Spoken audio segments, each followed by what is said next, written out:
They say you shouldn't stare into the eyes of the forest at night, but when I did, the forest stared back and started following me home. It was a dare, of course, to journey into the heart of the woods past sunset. My friends giggled nervously as they watched me step beyond the tree line, leaving me alone with the whispers of the wind and the rustle of unseen creatures. The deeper I went, the more the darkness seemed to thicken, almost like it was alive. I turned around to head back, but something in the shadows caught my eye, two glimmering lights, hovering in the pitch-black void, locking onto me with an unnatural intensity. I tried to convince myself it was just an owl or a trick of the moonlight, but as I backed away, the lights moved with me, maintaining their unnerving focus.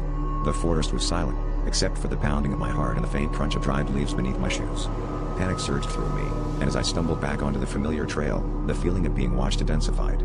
Every shadow seemed to pulse with a life of its own, following me all the way to the edge of the woods, where the moonlight no longer reached. Once home, I tried to shake off the experience as nothing more than a bad dream. But that night, as I lay in bed, I heard the wind howling outside my window, carrying with it the unmistakable sound of rustling leaves. I peered out into the backyard, and my blood ran cold. There they were, those same two lights, glowing from the tree line that bordered my yard. They blinked slowly, rhythmically, as if trying to lull me into some dark enchantment. The thought struck me, what if the forest itself had become sentient, and I had awakened it from a deep slumber? In the following days, the presence didn't relent.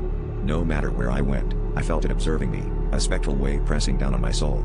Desperate, I returned to the forest, hoping to appease whatever I disturbed. As I stepped back into the shadows, the lights emerged once more, and I realized with horror that they weren't just eyes, they were portals, windows to another world where the forest was alive and hungry.